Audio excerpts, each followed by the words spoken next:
So this has been doing the rounds in the UK, Craig. The best team that Man United had, the treble winners in 98-99, and the Liverpool team of this season, who are pretty much unbeatable. But if you combined the two teams, who would be in your 11? So let's start with your goalkeeper. You've got a choice between Peter Schmeichel and Alisson. You've gone with Schmeichel. Why? Well, I had Alisson in until this morning.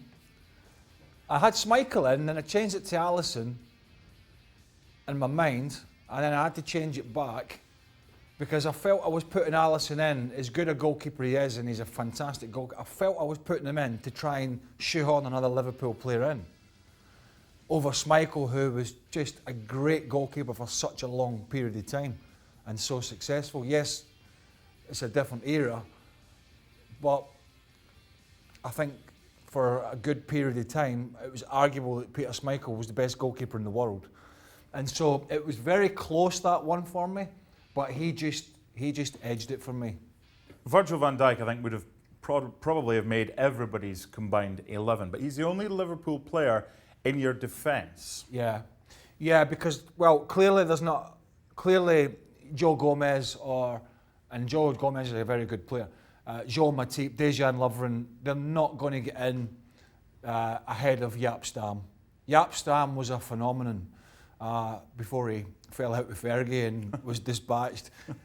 He was big and strong and fast and, well, he was pretty horrible as well, and he could play. So him and Van Dijk, two Dutchmen, couple of Rolls Royces, Stam the more aggressive, but he would pretty much get in any team. So that was, the two centre-halves were, for me, arguably the easiest two decisions. What about your fullback? How close did Trent Alexander-Arnold get, or maybe Andrew Robertson over Neville and Irwin? Yeah, very.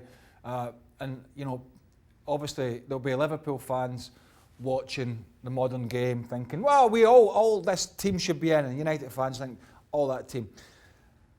The two Liverpool fullbacks in the modern game are much more flashy because of the style of play than Neville and Irwin. However, and we talked to your colleague Stevie Nichol about this, there are still some shortcomings, particularly with Trent Alexander-Arnold in the defensive aspect of his game. That's a learning curve. He's still a young man. Gary Neville had, and Denis Irwin to that, could not do the flashy things that those two fullbacks do going forward. Solid though. But they could get forward and be contributing, but they were absolutely nailed on defensively as well. And I know, having played against Denis Irwin a little more, having played on that side, on the right side, particularly for Chelsea, in the mid-90s, he was one of the most underrated players in British football, or British and Irish football, because he played for the Republic of Ireland, Denis. He was a right footer playing at left back. He was fantastic on free kicks. He wasn't the biggest, he wasn't the quickest, but he was bloody good at everything. And Ferguson got a gem when he got him. And for those two reasons, I think if you asked a lot of players, you know, about Neville and Denis Irwin, people would just go, yeah, that's what fullbacks should be, because they could do both sides of the game. You kind of made up your own rules. We gave you this and said, fill your boots, we need 11. Were you close to a 4-3-3? Well, because you've gone 4-4-2 and you don't have Salah. Somebody said to me, play the most attacking fullbacks and exciting. I would have went Trent Alexander-Arnold and Andrew Robertson. I love them. But we're just talking about quality. I just wanted to be honest with you, I'll be quite frank, I didn't give formations too much thought because it's a hypothetical team. But there's no Salah, and people will look at that and go, okay, that's interesting. Well, I think given a choice at the moment between Mo Salah and Sadio Mane at Liverpool, who should be in the team, if Jurgen Klopp had a choice, I think he would take Mane over Mo Salah. In general, all-round play. Keane and Scholes were always going to be in it. Always. And I love Jordan Henderson this season, anyway. And he's up for Player of the Year, and I think he could win it.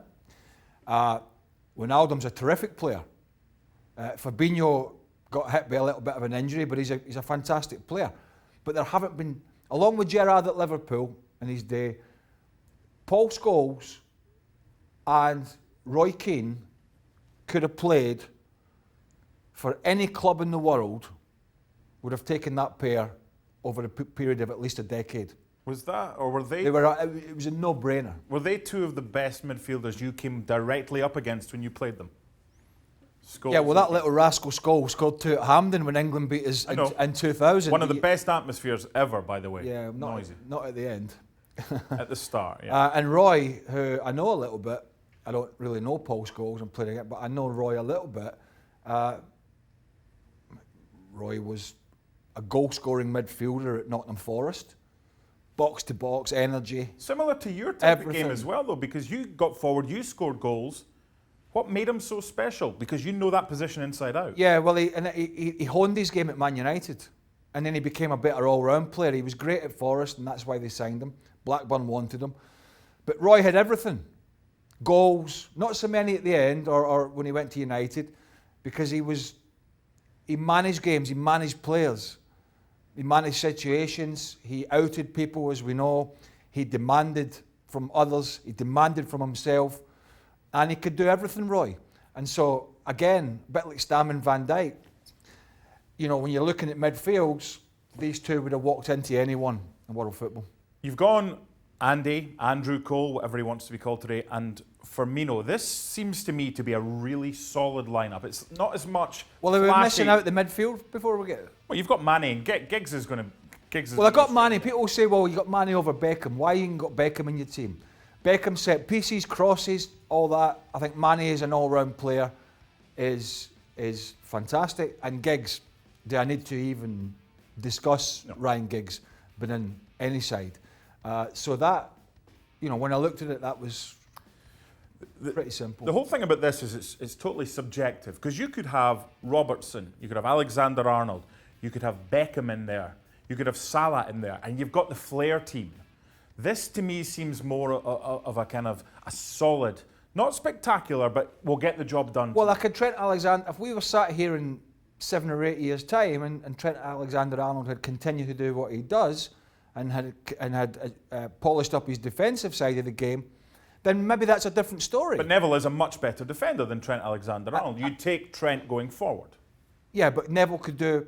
Look, Gary Neville was in England international for many, many years, and Denis Irwin was one of the best fullbacks that I've ever seen. Crafty, very crafty. Hard to get anything out of him. It's apples and oranges here, really. It is a difficult one. I think there is a learning process for some of these Liverpool players, and they might get there. The striking one was slightly different. Who else did you think Liverpool play with one striker, effectively, right? So then you've got to think it was Cole and Yorke. But I look at how important Roberto Firmino is to Liverpool, right? His movement, link-up play, work rate, vision, allows Salah and Mane to run off him, play off him, and midfielders.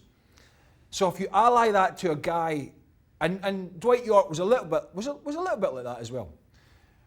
So I balanced it up with Andy Cole, and Andy Cole has even been speaking this week in England about goal scorers.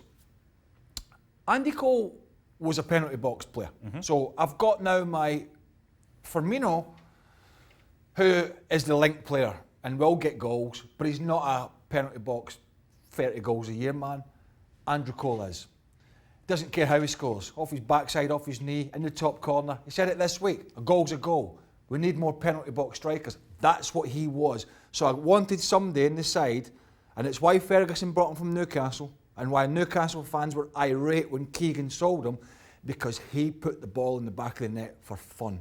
And for that reason, I put Andy Cole in there to balance off Roberto Firmino, who's not as much of a natural goal scorer, but is arguably a better technical footballer. We've mentioned some of the guys that missed out. Finally, if you had one sub, is it Ollie?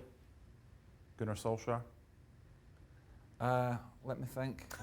If you needed goals, because that's a Conservative team. It's a very good team. If it's 0-0 last minute Champions League final. That team that the boys put up is a Conservative team. It's going to win pretty much everything, but you're not going to win it 5-0. Well, I don't know.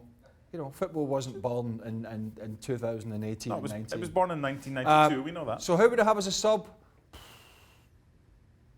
Yeah. Off the bench. Solskjaer, Champions League final. Yeah. 1999. Mm-hmm.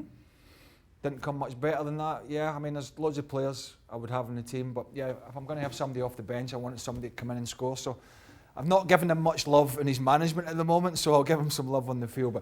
But it was tricky, and you know, it's just because people forget about different eras. But you know, and I think some of the Liverpool players have got a bit to go, as good as it's been this season. But I'm sure there'll be lots of people who will disagree. But that's who I've gone for at the moment. Well, two of them would be Mo Salah and David Beckham. Thanks so much for watching ESPN on YouTube. And for more sports highlights and analysis, be sure to download the ESPN app. And for premium content and live streaming, subscribe to ESPN Plus.